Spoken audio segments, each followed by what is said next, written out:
दोस्तों, काफ़ी बिगिनर्स हैं, जो न्यू ड्राइवर्स हैं, उन्हें कार चलाते समय काफ़ी डर लगता है। तो डर क्यों लगता है? क्योंकि हमें लाइफ में किसी भी चीज़ से डर तब लगता है जब हमें उस चीज़ के बारे में अच्छे से जानकारी ना हो, उसकी फुल नॉलेज ना हो।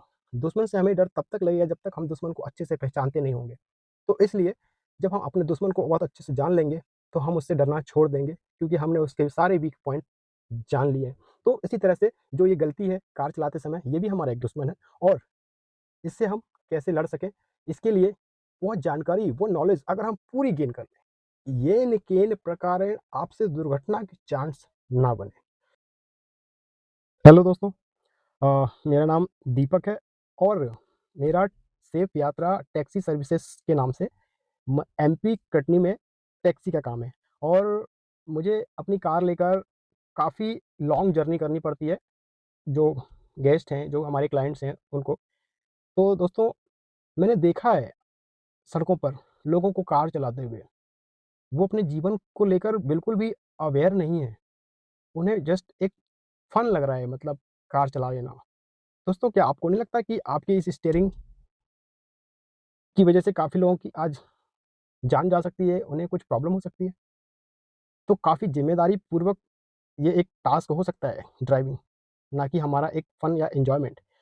फन और एन्जॉयमेंट हम तभी कर पाएँगे जब हम इसे बेहतर तरीके से करना जान जाएँगे। तो दोस्तों, इसलिए आज मैं जो वीडियो बना रहा हूँ, इसमें ड्राइविंग से रिलेटेड जो जानकारी आपको अभी सारे जो बिगिनर्स हैं, जो भी कार चलाना सीखना चाह रहे हैं, ये जानकारी उनके लिए है जो अपने आप को बहुत अच्छा ड्राइवर मान रहे हैं और गलतियाँ भी कर रहे हैं। तो प्लीज़, जो बिगिनर्स जो अभी सीखना चाहते हैं, जिन्हें एक अच्छी नॉलेज चाहिए, वो ज़रूर इस वीडियो को देखें और अगर वीडियो इन्फॉर्मेटिव और यूज़फुल लगे, तो वीडियो को लाइक भी करें और अगर ये वीडियो इस तरह की टिप्स आगे भी चाहिए, तो चैनल को सब्सक्राइब कर लीजिए, बेल आइकन को प्रेस कर लीजिए। तो चलिए, बिना टाइम पास के हम वीडियो को आगे बढ़ाते हैं और वीडियो में बने रहिए दोस्तों। एक ही रिक्वेस्ट है कि वीडियो को 1 सेकंड भी स्किप मत कीजिएगा, क्योंकि काफ़ी डिटेल है वीडियो में। दोस्तों, सबसे पहले तो आपको एक ज़रूरी चीज़ बता देता हूँ जो आप नहीं करते होंगे। जब भी आप कार को चलाने के लिए निकालें, तो आप अपने कार के सभी ओर देख लीजिए कि कोई जानवर तो नहीं बैठा है, कहीं कार के आसपास कोई ऐसा गड्ढा तो नहीं है, तो हम उसको वॉच कर लें। ये हो गई पहली लर्निंग। अब जो है सेकेंडरी पार्ट, हम कार में आ चुके हैं, हम कार पे बैठ गए हैं। ओके, अब हमें क्या करना है वो बताता हूँ आपको। ओके, अभी हमारा सबसे पहला जो पॉइंट है वो आप गौर कीजिएगा। हमारा जो बैठने का पोस्चर है, बॉडी पोस्चर है, वो बहुत आवश्यक है। आप अपनी सीट पे अपने कंफर्ट के अकॉर्डिंग सीट को सेट कर लीजिए। ये आपका लीवर दिया हुआ है, आप कितना बैक में रखना है, ठीक है, तो कितना आगे रखना है। ये आगे जो यहाँ लीवर दिया हुआ है सीट के नीचे, इसको आप आगे पीछे कर सकते हैं, ठीक है। अब इसको मैं अपने अकॉर्डिंग कर रहा हूँ, इसी तरीके से आप भी अपने अकॉर्डिंग जरूर कर लीजिएगा। इससे क्या होता है कि हमें कार चलाते समय तो हमें ड्राइविंग में काफ़ी इम्प्रूवमेंट आता है। दोस्तों, ये जो हमारा है, ये है एक्सीलरेटर, ये है ब्रेक और ये है क्लच एक्सीलरेटर। ओके, ब्रेक जो है, जैसा कि आप भी जानते होंगे कि गाड़ी को स्टॉप करने के लिए हम ब्रेक का यूज़ करते हैं। और क्लच जो है, क्लच हमारा बहुत इम्पॉर्टेंट है कार को मूव करने के लिए। कार को हमें आगे बढ़ाने के लिए क्लच का यूज़ होता है हमेशा गियर के साथ। अच्छा, क्लच जो है हमारे ब्रेकिंग में भी बहुत हेल्प करता है, कंट्रोलिंग में भी, तो उसको भी मैं आपको क्लियर करूँगा। ओके, ये हमारा एक्सीलेटर, ब्रेक, क्लच। फिर से एक बार देखिएगा, एक्सीलरेटर, ब्रेक, क्लच। तो हमारा जो फुट की पोजीशन जो है वो कैसी होनी चाहिए वो आप देख लीजिए। आप कैसे भी आप पैर रखते होंगे, बट जो सही तरीका है वो आपका जो लेफ्ट पैर है वो हमेशा, आप ये देखिए, इसकी जो पोस्चर है वो हमेशा क्या होता है कि हमारी एड़ी उठ जाती है, झटके से क्लच छूट जाता है, गाड़ी जर्क लेती है। ये क्यों होता है ये आपको बता देता हूँ। आपका जो क्लच रिलीजिंग का जो पोस्चर है, हमेशा पंजों को आप प्रेस कीजिए, क्लच को पंजों से, और एडी को धीरे धीरे पीछे लाइए। देखिए एडी को धीरे धीरे पीछे ला रहे हैं आप, ये आपका बिल्कुल सही तरीका है क्लच रिलीज करने का। उसी तरह से जो एक्सीलरेटर है और जो ब्रेक है, इसका जो हमारा फुट पोस्चर है वो कुछ ऐसा होना चाहिए। ये हमारी एडी एक जगह पॉइंटेड हो, और जब हमें ब्रेक लगे यूज़ तो हमने ये ब्रेक पुश किया, और जब हमें एक्सीलेटर लेना हो तो ये एक्सीलेटर ले, मतलब पंजे मूव करेंगे बट एडी एक जगह शिफ्ट रहेगी। देखिए पंजे मूव करेंगे बट एडी एक जगह शिफ्ट रहेगी। ओके, ये डाउट क्लियर हो गया। अब अगला पॉइंट है हमारा स्टीयरिंग का। तो स्टीयरिंग जो है आप अपने अकॉर्डिंग ज़रूर सेट करें। एक्चुअली स्टीयरिंग में एक लीवर होता है, आप ये देख सकते हैं, ये देखिए ये स्विच होता है। इससे क्या होता है, ये हमारा स्टीयरिंग जो है आपके अकॉर्डिंग ऊपर नीचे आप इसको शिफ्ट कर सकते हैं। तो अगर आपको यूज़फुल हो तो आप इस लीवर की मदद से इसे सेट कर लीजिए। अब आपकी स्टीयरिंग इस पोस्चर पे लॉक हो गई है। ओके, ये हो गया हमारा दूसरा पॉइंट स्टीयरिंग का। अच्छा, बहुत बड़ी प्रॉब्लम आती है कि स्टीयरिंग को हम जो पकड़ते हैं, तो स्टीयरिंग पकड़ने का हमारा सही तरीका क्या होता है जिसमें हमको ड्राइविंग में कोई प्रॉब्लम ना आए। हमको सडनली अगर स्टीयरिंग को 360 डिग्री पे अगर मूव करना हो, रोटेट करना हो, तो हमारे हाथ कहीं जाम ना हो। तो ये आप ज़रूर जान लीजिए। आप स्टीयरिंग पकड़ने का जो एक्सपीरियंस ड्राइवर हैं उनका एक अपना तरीका होता है, हर किसी का एक अपना तरीका बन जाता है, बट स्टार्टिंग में सबका एक ही तरीका होना चाहिए, और वो तरीका है दोस्तों ये तरीका। ये इसको 10 और 2 पोजीशन कहते हैं। ये आपका 10 और ये 2। अगर आपने इस पोस्चर में स्टीयरिंग को पकड़ा हुआ है तो ये आपके लिए काफ़ी कंफर्टेबल होगा। कई लोग 3 o'clock मतलब 3 to 9 का एक रेशियो जो होता है, अब आपको सडनली अगर कहीं इस तरफ मूव करना हो तो आपके दोनों हाथ फ्री हैं, आपका इधर मूवमेंट होगा तो ये दोनों हाथ फ्री हैं। आपको सबसे बेस्ट पोजीशन ये होने वाली है, तो आप भी कोशिश कीजिए कि इसी तरह से स्टीयरिंग को ग्रिप करें। ओह, ये क्या हुआ, ये कैसे हो गया दोस्तों? आप देख पा रहे हैं स्टीयरिंग लॉक है। स्टीयरिंग लॉक क्यों हो जाता है और इस लॉक को कैसे हटाएं? स्टीयरिंग लॉक अगर आपकी कार का है तो आप हमेशा की को लगाइए, और आपकी की देखिए घूमेगी नहीं, मूव ही नहीं करेगी। उसके लिए आपको स्टीयरिंग को थोड़ा सा इस तरह से काट के फिर आप घुमाएंगे। ये देखिए, ये देखिए। ओके, तो इससे बिल्कुल पैनिक मत होइएगा कि स्टीयरिंग लॉक क्यों हो जाता है। ये सिक्योरिटी रीजन से भी है। तो अब दोस्तों आप एक बार कार के स्विच के बारे में भी जानकारी जरूर ले लीजिए। आपकी कार में कौन से स्विच क्या फंक्शन करते हैं, क्या फीचर है, आपको पता होना चाहिए। हमारे सभी कार के लेफ़्ट साइड में, सभी कार का जो लेफ़्ट साइड होता है उसके पास ये स्विच होता है, जिसका यूज़ होता है आपके, अगर हमने इसको ऐसे पुश किया ऊपर को तो ये हमारा वाइपर चलेगा। इसको अगर हमने ये 1 2 3 इस स्विच से वाइपर फास्ट मूव करेगा, ये किया तो हमारा वाइपर मूव करेगा। ओके, ये जो स्विच है ये आपकी लाइटिंग के लिए, ये हेडलाइट के लिए है। आपका जो ये पोर्शन है इसको आप देख सकते हैं, ये मार्किंग ये ऑफ पे है, तो अभी सब बंद है। इसको हमने यहाँ पे किया तो हम पार्किंग लाइट हमने ऑन किया। अब इसको हमने इस पे किया तो ये हमारा हेडलाइट चालू हो गया।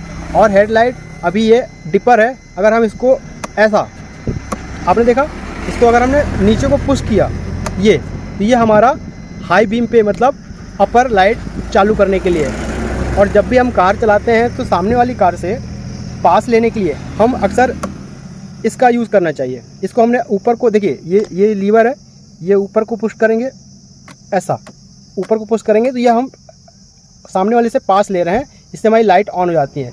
हर किसी कार में लाइट के एडजस्टमेंट के लिए ये स्विच होता है।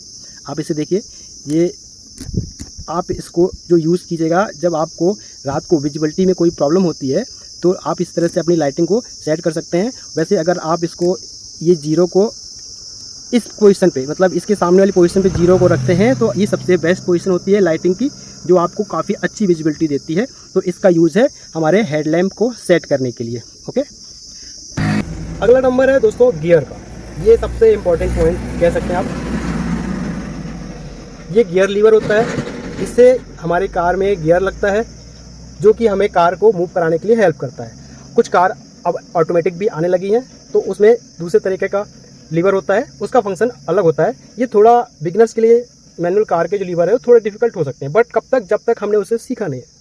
ओके, और आज हम सीखने जा रहे हैं, कल हमारे लिए ये डिफिकल्ट नहीं होगा। तो अब इसे यूज़ करने का सबसे सही तरीका जो है वो है, हमेशा हम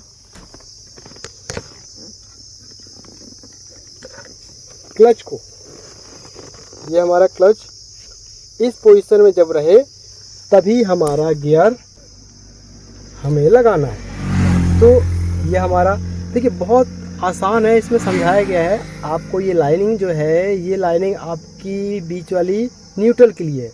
मतलब कि आप ये देखिए, ये यहाँ से लेके यहाँ तक ये न्यूट्रल है। ओके, अब जो आपको गियर लगेगा, फर्स्ट, सेकेंड, थर्ड, फोर्थ, उसके बाद फिफ्थ के लिए फिर से पाम यूज़ करके राइट को पोस्ट करेंगे पूरा और आगे को स्लॉट करेंगे, तो ये हो जाएगा फिफ्थ गियर। ओके, अब रिवर्स के लिए क्या करना है, तो रिवर्स के लिए पाम को यूज़ करना है, पूरा प्रेस करके वापस से पीछे की ओर लाना है, तो ये हमारा रिवर्स गियर लग गया। ओके, तो दोस्तों आप गियर लीवर की प्रैक्टिस ज़रूर कीजिएगा, इससे आपको बहुत ही ज़्यादा सहूलियत जाएगी ड्राइविंग के लिए, पक्का। अब ये क्या है, ये है हमारा हैंड ब्रेक। इसका कनेक्शन पीछे वाले टायर से होता है, और जो हमारे फुट में जो ब्रेक होता है वो आगे वाले टायर से कनेक्ट होता है, मतलब आगे के ब्रेक लगते हैं उससे, और ये हमारे पीछे के लिए होता है। अच्छा, इसको कैसे लगाना है, अब देखिए इसको सीख लीजिए। ये काफ़ी लोगों को बहुत डिफिकल्ट लगता है, बट इसका ये जो स्विच है इसको हम दबाएंगे। अच्छा, दबा रहे हैं तो ये तो हट ही नहीं रहा है। हाँ, आप इसको दबाते हुए हल्का सा ऊपर उठाइए, ये ऊपर उठाया, ये दबाया, छोड़ दिया। ओके, और जब वापस से लगाना है तो सिर्फ खींचना है, जब तक ये साउंड आपको चुर ना आ जाए। दोस्तों अब टाइम है मिरर की सेटिंग का। मिरर की सेटिंग के लिए आप देखिए, आपके डोर पे ही ये इस तरह का कुछ लीवर होता है। मारुति की सभी गाड़ियों में इस तरह से दिया हुआ है, और अदर कंपनी की गाड़ियों में कुछ नेविगेशन की टाइप से एरो बने होंगे। उस एरो को आप प्रेस करेंगे तो आपका ये काम होगा, जो आप ये देखिए। ये अब इसको कितने पे सेट करना है जो एक बिल्कुल सही पैरामीटर आए, तो आप देख सकते हैं हमारा जो मिरर है, पीछे के जो दोनों डोर हैं उसके हैंडल विजिबल हो रहे हैं, और आधा जो मिरर है उसमें हमारा रोड कवर कर रहा है, और आधे मिरर पे पीछे कुछ आसमान का व्यू आ रहा है। आप देखिए, सबसे सही तरीका होता है ये मिरर की सेटिंग का, कि हमें पीछे आने वाले गाड़ियों की विजिबिलिटी भी आसानी से दिखेगी। ओके, इसी तरह से हम अपना लेफ़्ट जो है मिरर है उसको भी सेट कर लेंगे। तरीका वही है जो मैंने बताया आपको, ये और ये हम कुछ इस तरह से, आप देखिए, आप देख पा रहे हैं दोनों हैंडल दिख रहे हैं, आसमान दिख रहा है, नीचे रोड दिख रही क्लियर। ये देखिए, ये वाहन भी आपको क्लियर दिखा। ये हमारा तरीका होना चाहिए मिरर सेट करने का। ओके, और मिरर जो है बहुत ज़रूरी पार्ट है। हम कार चलाते हैं तो मिरर हमें बहुत सपोर्ट करता है। हमेशा आप मिरर को वॉच करते रहिए कार चलाते हुए। अब आते हैं कुछ कीज़ है जो कि जानना ज़रूरी है। ये हमारा गाड़ी का जो ब्लोवर होता है, फैन, ये उसके लिए है। ये किस तरफ सेट करना, आपको पैरों पे करना है, चेहरे पे करना है, या फिर पूरी गाड़ी ठंडी हो, ये उसकी सेटिंग है। ये आपका फ़ैन चलेगा उसकी ब्लोवर से, और ये स्विच दिया हुआ है एसी का। ओके, और एसी का टेम्परेचर जो है, ये आपका जो ये ब्लू से यहाँ तक आ रहा है, यहाँ आपका कूलिंग रहेगा। अब इसको, उस कूलिंग को कितना कम करना आपको, तो आप ये कम करते जाइए। और अगर इसको आपको हीटिंग करना है तो आप इसे रेड पे रखिए। तो हीटिंग की आवश्यकता हमें पड़ती है जब ठंडियों में गाड़ी चलाते हैं तो फॉग वगैरह लगती है, तो हम उसे फॉग हटाने के लिए उसे हीटिंग चलाकर हटा सकते हैं। तो ये हो गया हमारा एसी का स्विच। और दोस्तों अब शुरू करते हैं कार का मेन पॉइंट, कार चलाना। तो दोस्तों जब हम कार के बारे में इतना जान जाएं और गियर लीवर की और क्लच की प्रैक्टिस काफ़ी अच्छे से कर लें, उसके बाद का पार्ट है हमें कार को चलाने का। कार ड्राइविंग के टाइम पे जो जजमेंट की प्रॉब्लम आती है, हमारा लेफ़्ट जजमेंट कैसा हो, हम राइट का जजमेंट कैसे लें, हमारा फ्रंट का जजमेंट कैसे समझ में आए कि कोई कार हमसे कितने डिस्टेंस पे है। ओके, ये चीज़ें मैं क्लियर करूँगा। तो चलिए हम की लगाते हैं। ये हमने चाबी लगाई और ये फर्स्ट मूव किया, ये सेकंड मूव किया, हमारा मीटर चालू हो गया, आप देख सकते हैं। अब हमें कार स्टार्ट करने के लिए और उससे पहले हमें अपने सीट बेल्ट को ज़रूर से ज़रूर लगा लेना है। सीट बेल्ट हमेशा लगाकर ही कार को ड्राइव करना है। ओके, अब हमें कार को स्टार्ट करना है। तो स्टार्ट करने के लिए क्या करेंगे, हम क्लच को दबाकर ये हम चाबी को मूव करेंगे। उससे पहले दोस्तों जरूर चेक कर लें कि कहीं हमारा एसी का स्विच पहले से ऑन तो नहीं है, हमारा म्यूजिक सिस्टम है वो ऑन तो नहीं है, हमारी जो लाइट है, हेडलाइट वगैरह, इंडिकेटर वगैरह, ये सब ऑन ना हो, सभी चीज़ें ऑफ हो, तभी हम इग्निशन ऑन करें। ये सबसे ज़रूरी पार्ट आप याद रखिएगा। इसमें क्या होता है कि अगर हमारा कोई भी स्विच ऑन है, कोई भी फंक्शन ऑन है, तो हम जब इग्निशन ऑन करते हैं तो वो डैमेज होने के, फ्यूज़ होने के चांसेस होते हैं या ख़राब होने के चांसेस अधिक होते हैं, क्योंकि अचानक से पावर जनरेट होता है। ओके, अब जो पार्ट है आगे का वो हम कार को फर्स्ट गियर लगा के मूव कराने का। तो हमने ये फर्स्ट गियर लगाया। कैसे लगाया, इस तरफ को प्रेस किया, मतलब कि लेफ्ट पुश करके आगे को धक्का देंगे तो ये फर्स्ट गियर लग गया। ओके, उसके बाद ही हम अपनी हैंड ब्रेक को, इसका स्विच दबाकर ऊपर को खींचेंगे ये, और ये डाउन हो जाएगा। अब हमारे क्लच छोड़ने का जो सही तरीका होना चाहिए, आप देखिए कुछ इस तरह से। आपको ऐसी प्रैक्टिस करनी पड़ेगी, डेफिनेटली आपसे बनने लगेगा।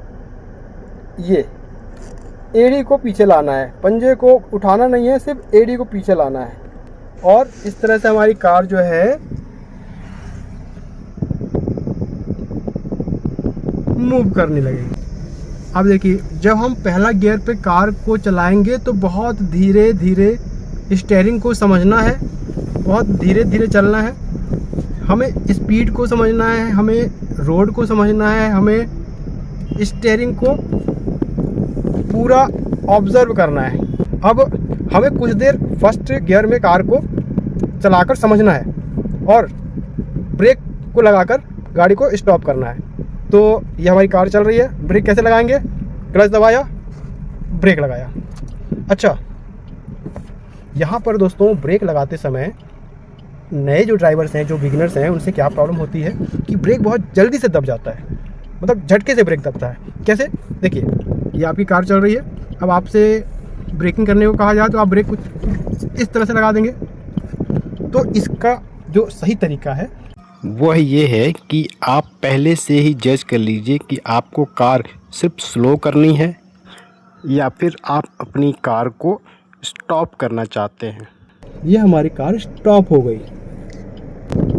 तो फर्स्ट गियर पे कार को हम जब चलाते हैं तो कार को पहले कुछ देर तक समझना होता है, तुरंत ही आप सेकेंड गियर लगा के स्पीड बढ़ाना ऐसा बिल्कुल ना करें। देखिए, आपको ऐसा करना ही है, आपको कार चलाना ही है, आपकी कार है, बट आज हम अगर अच्छे से थोड़ा सा सीख लेंगे तो हमें वो प्रॉब्लम नहीं आएगी जो दूसरों को आती है कि उन्होंने सीखा और किसी को एक्सीडेंट कर बैठे। अब इसके आगे का पार्ट है कि रोड का जजमेंट। आप देखिए, ये जो वाइट पट्टी है, कार को सीधा वाइट पट्टी पे अलाइन करते हैं। ये देखिए, कार वाइट पट्टी पर सीधे अलाइन है। ये मूर्ति के पास हमारा सेंटर पॉइंट बन रहा है। तो जो भी सामने से ऑब्जेक्ट होंगे, जो भी कार वाहन कुछ भी होगा, वो इस डायरेक्शन से इस तरफ होगा, तभी हम कार को आगे मूव कराएंगे। ओके, अगर कोई ऑब्जेक्ट हमारे सेंटर पॉइंट के बीच में आ रहा है तो हम कार को स्लो कर लेंगे, स्टॉप कर लेंगे। यह हमारा लेफ्ट जजमेंट होगी। दोस्तों ये देखिए, हमारा जो राइट साइड का जजमेंट है उसके लिए हमने ये राइट पट्टी पे कार को सीधा अलाइन किया। ये आपकी कार वाइट पट्टी पे सीधा अलाइन हो चुकी है। आप चाहें तो अपने कंफर्टेबल के लिए यहाँ पर कुछ मार्क कर सकते हैं। आपका राइट साइड का जजमेंट ये समझ लीजिए आप यहाँ पे आ रहा है, और जो लेफ्ट साइड का जजमेंट है वो ये मूर्ति, मतलब कि इसके लिए आसान ट्रिक जान लीजिए। ये जो आपका एयर वीएम है, ये जो रेयर व्यू मिरर है, इसका जो सेंटर पॉइंट हो रहा है, यहाँ से हम ये सेंटर पॉइंट बना लेते हैं। ओके, अब इससे जो ऑब्जेक्ट इस तरफ है तो हमें कार स्लो रखना है या स्टॉप कर लेना है। ऑब्जेक्ट अगर इससे इस साइड में है तो हम कार को आसानी से आगे की ओर बढ़ा सकते हैं। तो चलिए अब कार चलाकर देखते हैं। इस सामने से आती हुई कार को देखिए, क्या ये हमारे जजमेंट पॉइंट से बाहर जा रही है? बिल्कुल। दोस्तों बहुत से लोगों की प्रॉब्लम आती है कि गियर हम कब चेंज करना है, किस स्पीड पे कितना गियर रखना है। आपको ये चीज़ मैं बताता हूँ। आपको जो मैं स्क्रीन में दिखा रहा हूँ, आप उसे देखिए। आपको एक एरो आ रहा होगा ए पॉइंट के ऊपर, आप देख पा रहे हैं एरो आ रहा है। अभी हमारी कार चल रही है सेकेंड नंबर गियर पे, ये हमारी कार की स्पीड है। आप ये एरो देख पा रहे हैं, इसका मतलब है कि हमें अब गियर को ऊपर की ओर, मतलब कि गियर को बढ़ा लेना चाहिए। अब देखिए हम गियर को थर्ड नंबर पे डालेंगे। ये हमने थर्ड नंबर गियर किया, ये बंद हो गया। अब हम थोड़ा सा इसको रेस लेते हैं, देखिए ये फिर से आ गया। इसका मतलब है कि अब हमें गियर को बढ़ा लेना चाहिए। तो दोस्तों आपको कुछ नहीं करना है, आपको किस स्पीड में कितना गियर रखना है ये आपको कार आपकी खुद बताती है। आप अपने मीटर पे देखिए, जब इस तरह का एरो आए तो आप अपने गियर शिफ्ट डाउन कर लीजिए। बट कार को आप फर्स्ट गियर में चलाने के बाद कुछ देर समझिए, एक दो बार कार को स्टॉप कीजिए, फिर से उसे लिफ्ट कीजिए, और ये प्रोसेस कम से कम 5 से 10 बार तो कीजिए। इसकी आपको इतनी अच्छी प्रैक्टिस हो जाए कि कार उठाते समय आपकी कार बंद नहीं होनी चाहिए, सबसे ज़रूरी पार्ट। अब पॉइंट आता है कि जो फ्रंट का जजमेंट है वो हमारी कार सामने वाली कार से कितनी डिस्टेंस पे है, ये कैसे पता करें, तो वो मैं बताता हूँ आपको। जो एक्सपीरियंस ड्राइवर हैं उन्हें भी बहुत प्रॉब्लम जाती है। तो आप देखिए, आपके कार के डैशबोर्ड सामने वाली कार के बम्पर से कनेक्ट हो रहा है। जब हमारी कार ट्रैफिक में चलती है और बम्पर टू बम्पर कार जब सट के चलती हैं तो हमें जजमेंट लेने में बहुत प्रॉब्लम जाती है कि हम अपनी कार को कितना डिस्टेंस पे रखें सामने वाली कार से। तो आप ये देखिए, सामने जो कार खड़ी है उसका बम्पर आपके डैशबोर्ड से कनेक्ट हो रहा है, मतलब आप उसके बम्पर के नीचे का हिस्सा नहीं देख पा रहे हैं। इतनी ही डिस्टेंस आप मेंटेन करके रखिए हमेशा बम्पर टू बम्पर ट्रैफिक में भी, कि अगर सामने वाले कार ने स्टॉप कर दिया है और आपको आगे जाना पड़े तो आप अपने स्टीयरिंग को मूव करके आगे बढ़ा सकें। अब देखिए, मैं आपको बाहर से इसका व्यू दिखाता हूँ कि कितना डिस्टेंस दोनों के बीच में गैप है। आप ये देख सकते हैं क्लियरली, ये डिस्टेंस आपका गैप आ रहा है। दोस्तों इतना गैप रहना पर्याप्त है। इससे आप अगर चाहें तो अपनी कार को आगे बढ़ा सकते हैं स्टीयरिंग को काट के, अगर सामने वाला कार स्टॉप कर दिया है, आगे नहीं बढ़ा रहा है इस कंडीशन में। तो इस तरह से आप कार की प्रैक्टिस करिए जैसा इस वीडियो में बताया गया है। आप बहुत जल्दी बहुत अच्छे तरीके से कार चलाना सीख जाएंगे। और वीडियो में कुछ भी ऐसा मिस हुआ हो मुझसे तो आप कमेंट करके मुझसे जानकारी ले सकते हैं, और जो भी आपकी राय है इस वीडियो के लिए ज़रूर दीजिएगा। तो मिलते हैं अगले वीडियो में, तब तक के लिए अपना ख्याल रखिए और ख़ुद को सुरक्षित रखिए।